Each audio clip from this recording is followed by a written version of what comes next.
Halo, kembali lagi dengan saya Wahyu Dwi Lesmono. Di sini di dalam video pembelajaran kali ini saya akan menjelaskan bagaimana cara-caranya kita melakukan uji validitas dan reliabilitas dengan menggunakan software Microsoft Excel. Di dalam video kali ini saya akan menampilkan salah satu contoh kasus yang berkaitan dengan di sini ada seorang yang menyebarkan kuesioner yang bernama Ega. Saya sebut saja ya namanya Ega, yang bekerja sebagai manajer kualitas usaha di kedai Maerot. Dia melakukan survei mengenai kepuasan pelanggan dengan 10 pertanyaan yang dibuat oleh Ega. Skala pertanyaan yang dibuat itu berupa skala interval Likert dari 1 hingga 5, yaitu 1 sangat buruk hingga sangat baik. Berikut pertanyaan yang berkaitan dengan kepuasan. Pertama, pertanyaan 1 itu adalah waktu pelayanan terhadap konsumen. Yang kedua itu adalah sterilisasi restoran. Yang ketiga tentang kualitas makanan. Keempat, fasilitas restoran. Kelima, bentuk promo yang diadakan. 6, ramah tamah pelayan terhadap konsumen. Yang ketujuh adalah tempat parkir restoran. Yang ke-8 adalah penempatan meja makan. Yang ke-9 adalah suasana tempat restoran. Dan yang ke-10 adalah harga makanan. Dari ke-10 pertanyaan ini dilakukan penyebaran kuesioner kepada responden secara acak sehingga diperoleh beberapa kuesioner dari hasil rekapan data sebagai berikut. Jadi di sini dari masing-masing responden mengisi dari pertanyaan 1 sampai pertanyaan 10 seperti yang ada tertampil di video kali ini ya. Jadi responden 1 mengisi skor 4 di pertanyaan 1, skor 3 di pertanyaan kedua, skor 3 pertanyaan ketiga, dan begitu pun sampai pertanyaan ke-10. Begitupun untuk yang responden kedua mengisi skornya 2, pertanyaan 2 mengisi 1, pertanyaan 3 1, pertanyaan 4 1, pertanyaan 5 2, pertanyaan 6 4, pertanyaan 7 3, pertanyaan 8 2, pertanyaan 9 itu 2, pertanyaan 10 itu 1. Begitupun juga seterusnya. Dari pertanyaan ini yang sudah diisi oleh responden, maka si Ega harus melakukan pengujian validitas dan reliabilitas untuk memastikan apakah pertanyaan-pertanyaan yang dibuat oleh Ega ini sudah menggambarkan variabel kepuasan atau tidak. Kemudian perlu dilakukan juga bagaimana kelayakan kuesioner yang telah dia buat. Apakah sudah layak digunakan untuk analisa berikutnya atau tidak. Atau sudah dikatakan layak atau tidak kuesioner yang digunakan untuk analisa statistika berikutnya, atau bisa digunakan atau tidak di kuesioner yang lainnya. Oleh karena itu, di sini kita akan mencoba bagaimana cara-cara untuk melakukan uji validitas dan reliabilitas dengan menggunakan software Excel. Di sini saya sudah menampilkan beberapa template terkait perhitungan uji validitas dan reliabilitas di sini. Jadi di sini dengan hasil kuesioner yang sama ya. Jadi di sini adalah skor responden yang telah diisi, ada pertanyaan 1 sampai pertanyaan 10 dengan responden dari 1 sampai 9 dengan skor yang telah diisi sebagai berikut ya.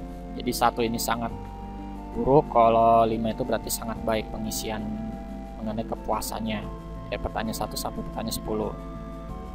Setelah pertanyaan 1 sampai pertanyaan 10 terkait kepuasan ini sudah diisi oleh responden, maka tahapan berikutnya yaitu dilakukan perhitungan skor total mengenai variabelnya. Karena di sini P1 sampai P10 itu menyatakan kepuasan, maka harus dihitung skor kepuasannya. Itu kita hitung skor total kepuasannya di sini ya dengan rumus sum, yaitu dari masing-masing pertanyaannya. Jadi di responden 1 dia mendapatkan skor kepuasan itu sebesar 34 dengan menggunakan rumus sum dari B2 sampai K2. Kemudian setelah itu di enter. Kemudian untuk responden kedua dengan menggunakan rumus yang sama, yaitu sum dari B3 sampai dengan K3, maka kita enterkan, maka untuk responden kedua mendapatkan skor 19. Untuk responden ketiga dengan rumus yang sama, yaitu sum dari B4 sampai K4, maka dia mendapatkan skor 39. Sehingga di sini artinya kita menjumlahkan semua skor pertanyaan dari pertanyaan pertama sampai yang terakhir pada respon dari masing-masing responden ini. setelah kita mendapatkan total skor terkait variabel kepuasan ini, ya.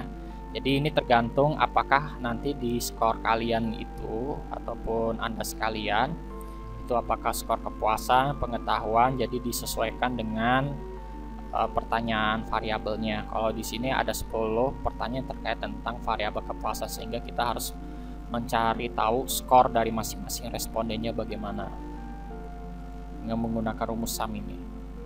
Berikutnya di sini ada nilai korelasi item total skor dengan menggunakan rumus Corel, yaitu pertanyaan dari B2 sampai 10. Jadi masing-masing pertanyaan kita akan mencari bagaimana korelasi antara pertanyaan terhadap skor total dengan rumus masing-masing pertanyaan sel item pertanyaan ke I, koma ya atau titik koma dengan sel total skornya, itu yang di skor kepuasan yang sudah kita lakukan. Kalau di dalam video kali ini saya menuliskan B2 titik 2 B10. Itu berarti pertanyaan dari responden pertama sampai responden terakhir. Kemudian di sini saya tuliskan L2 sampai 10, yaitu merupakan skor total kepuasan. Namun saya berikan tanda dolar. Ini ditunjukkan untuk mengunci sel kalau apabila ini masih berhubungan pertanyaan kedua 3, 4, 5, 6 sampai 10 itu masih sama persis. Sehingga kalau saya tarik garis ini ada kotak kecil di sini. Kemudian saya klik, ini kan ada tanda kotak tanda plus. Jika saya klik kirinya, saya geser ke kanan, maka rumusnya masih mengikuti. Jadi hanya yang terkunci itu adalah skor totalnya saja, tapi untuk yang itemnya masih tetap sama ya. Jadi kalau kita lihat masing-masing rumus, ya berarti dituliskannya seperti ini. Jadi sel item pertanyaan ke I yang ini ya, kemudian koma atau titik koma itu skor total itemnya dengan saya mengunci dolar di depan hurufnya. Kemudian di sini untuk mencari nilai R tabel ya, itu dirumuskan secara matematis itu seperti ini ya. Jadi R tabel sama dengan T tabel, yaitu dengan alfa-nya berapa dengan N dikurangin 2. Dengan N itu adalah jumlah respondennya. Jadi di sini kita dengan memasukkan rumus seperti ini ya, dibagi dengan akar N dikurangin 2 ditambah dengan T tabel kuadrat, maka kita dapat nilainya itu untuk semua pertanyaan itu adalah sama, karena di sini berkaitan kita membandingkan nilai korelasi atau R hitung dengan R tabel. Dengan rumus matematisnya itu adalah di Excelnya itu TINV, kemudian nilai alfa, count itu diisi dengan responden dikurangi dengan 2. Jadi TINV itu adalah nilai untuk mencari nilai T tabel di Excel. Kemudian kita memasukkan nilai akar dari jumlah responden ya dikurangi dengan 2, kemudian ditambah dengan rumus T tabel tapi dikuadratkan. Dengan di sini sebesar alfa dengan derajat bebasnya yaitu countnya ini ya. Kemudian baru dikurangi dengan 2. Kemudian itu dengan menekan tombol enter.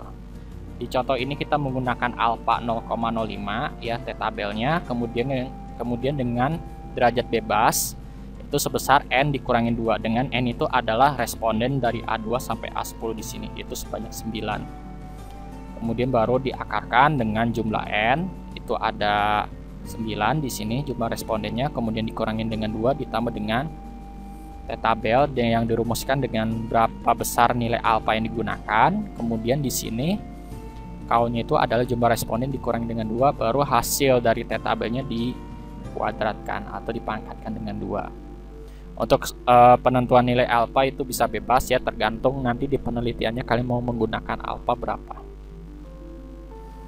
Nah, di sini dengan melakukan kesimpulan uji validitas dengan menggunakan rumus if, jika nilai korelasi item total itu lebih besar dari R tabel ya, atau R itu lebih besar dari R tabel, maka keputusannya itu adalah valid. Cuman kalau misalnya sebaliknya, maka dia tidak valid. Jadi ini ketentuan rumusnya yaitu B11 ya, untuk yang pertanyaan pertama itu lebih besar dari B13 atau R tabel, maka jadi katakan valid. Hanya saja kalau kebalikannya menjadi tidak valid. Ini berlaku untuk semua variabel. Jadi di sini kita tinggal klik kanan bawah ya, kotak kecil ini yang warna hijau. Kemudian kalau sudah ada tanda plus, ini kita bisa klik kiri, tahan, kita geser ke kanan, maka dia akan mengikuti. Ini juga berlaku untuk Airtable-nya juga sama ya, karena di sini tidak ada yang dikunci kecuali yang depan rumus count-nya ini. Jadi yang huruf A ini digeser. Nah, di sini kita lihat di sini dengan menggunakan rumus Excel ya, ternyata ada satu pertanyaan yang tidak valid, yaitu pertanyaan yang ketujuh. Karena dia nilai R hitungnya lebih kecil dari Airtable, maka ini pertanyaan 7 ini harus di drop. Namun untuk cara mendropnya kita skip dulu. Nah, sekarang kita fokus ke variansnya terlebih dahulu. Di sini rumus varians yang digunakan adalah varians populasi, karena di dalam uji validitas ini kita menganggap bahwa semua respondennya itu berasal dari populasi yang sama, sehingga kita menggunakan rumus VARP, itu adalah rumus dari sel itemnya. Jadi ini kita menghitung varians dari masing-masing pertanyaannya dengan rumus VARP, itu adalah sel item pertanyaan ke I. Untuk yang pertanyaan pertama rumusnya B2 sampai B10 di dalam contoh video kali ini. Kemudian kita bisa tekan enter, kita dapat 2,222. Nah, ini begitupun untuk yang pertanyaan yang berikutnya, ada VARP C2 sampai C10 untuk pertanyaan kedua. Begitupun juga untuk seterusnya. Namun di sini kalau untuk menyamakan semuanya, untuk semua pertanyaan tinggal klik aja kanan bawah, ini ada kotak kecil. Kalau udah tanda plus hitam, kita tekan tombol kiri, kita geser ke kanan, maka dia akan mengikuti rumusnya. Kemudian berikutnya di sini saya sudah membuat rumus untuk uji reliabilitas dengan parameter di sini K, yaitu nilainya itu sebesar 10 dengan rumus count A B1 K1. Ini maksudnya itu adalah rumus untuk mencari K itu adalah banyaknya pertanyaan yang akan kita uji validitasnya. Di sini ada 10, jadi count A itu B1 sampai K1. Di sini bedanya antara count dengan count A. Kalau count itu ada menghitung banyaknya sel yang berupa angka. Kalau count A itu ada menghitung banyaknya sel yang terisi. Jadi baik itu terisi berupa huruf ataupun angka, dia akan terhitung di sini. Namun kalau count doang, dia hanya menghitung banyaknya sel yang terdapat angkanya saja. Maka di sini 10, karena di sini jumlah pertanyaannya ada 10. Dengan menggunakan rumus count A, kita menghitung banyaknya pertanyaan. Kemudian Cronbach alpha itu dirumuskan seperti ini secara matematis, yaitu R alpha sama dengan K dibagi dengan K kurang 1, kemudian dikalikan lagi dengan 1 dikurangi dengan sigma dari nilai varians masing-masing pertanyaan, kemudian dibagi dengan varians populasi dari totalnya. Ini sedikitnya ada salah rumus ya. Ini harusnya yang ada di sini itu adalah rumus dari keduanya ya. Jadi di sini adalah varians dari totalnya ya. Ini harusnya ada kuadrat di sini. Nah, jadi ini rumusnya ya. Jadi dengan menggunakan rumus Excel seperti ini, P3 itu didapat dari rumus K ya. Kemudian sum B17K17 itu didapat dari sum dari nilai keseluruhan yang ada di varians di sini. Jadi varians dari B17, B18, B19, B17, C17, D17 sampai dengan K17 ini. Jadi sum dari ragamnya. Jadi jumlah dari ragam atau varians kita jumlahkan semua. Kemudian kita menghitung varians populasi dari skor kepuasan ini. Jadi kita menghitung nilai skor variansnya ini. Sehingga kita dapatkan nilai Cronbach alpha-nya 0,9495. Yang berarti kalau nilai Cronbach alpha-nya di atas 0,7, berarti kuesioner kita layak. Cuman karena di sini ada satu pertanyaan yang tidak valid, maka kita harus tanggulangi pertanyaan tidak valid. Karena ini akan berpengaruh terhadap hasil analisa statistika di tahapan berikutnya. Sehingga di sini cara untuk menghapusnya, kita tinggal menyusun dulu terlebih dahulu dengan format kurang lebih yang ada di video seperti ini ya. Sesuai dengan yang sudah saya jelaskan sebelumnya. Setelah kita menyusun, kita bisa klik kanan dulu ya. Klik kanan, kemudian kita klik move over copy, kemudian di bawahnya klik move to end, klik create a copy. Jadi di checklist create a copy, kemudian klik OK. Nah, kemudian di sini akan muncul data awal kuesioner 2. Di sini kita bisa hapus kolom yang tidak valid ini dengan cara kita klik yang ada di kolom yang ingin kita hapus ya, kemudian kita tekan delete. Maka secara otomatis skor kepuasannya akan berubah ya. Dengan nilai korelasinya juga sudah berubah total semua. Itu masih tidak merubah rumus ya, hanya saja di sini hanya bergeser di bagian rumus yang ditujunya ya. Yang tadi awalnya di I, ini sekarang jadi di K ya. Karena ya, yang pertanyaan ketujuhnya hilang, maka semua nilainya berubah. Jadi dia hanya menggeser skor kepuasannya saja. Jadi nilai korelasinya juga berubah. Kita bandingkan dengan nilai R hitungnya masih tetap ya. Bukan R hitung tapi R tabelnya masih tetap. Hasil uji kesimpulannya ya, uji validitasnya ternyata valid semua ya. Setelah pertanyaan 7-nya sudah di drop, ternyata semua hasilnya itu memberikan hasil yang valid. Nah, sekarang kita akan cek bagaimana nilai Cronbach alpha-nya. Di sini kita bisa ambil kesimpulan bahwa hasil dari nilai Cronbach alpha itu di sini menjadi 0,99550. Ini meningkat yang awalnya 0,9495 menjadi 0,955. Di sini K-nya menurun ya, karena tadi P7 atau pertanyaan ke-7 terkait tempat parkir ini sudah di drop sehingga K-nya menjadi 9, dan Cronbach alpha-nya dia berubah menjadi meningkat di sini, sehingga bisa kita katakan bahwa kuesioner ini sudah valid semua dan juga sudah reliable. Artinya pertanyaan yang menggambarkan kepuasan itu ada di pertanyaan 1, 2, 3, 4, 5, 6, 8, 9, dan 10. Jadi pertanyaan ini yang menggambarkan kepuasan terkait pelayanan di restoran. Dan kuesioner yang dibuat itu sudah layak digunakan untuk penyebaran kuesioner atau layak digunakan dalam penelitian berikutnya atau layak digunakan sebagai tahapan analisa berikutnya. Sehingga kuesioner ini yang digunakan dalam tahapan analisa berikutnya itu adalah skor total dari variabel yang sudah dijumlahkan semua pertanyaannya ini. Inilah yang digunakan, itu skor totalnya sebagai analisa statistika di tahapan berikutnya. Demikian video terkait cara-cara penggunaan uji validitas dan reliabilitas dengan menggunakan Microsoft Excel.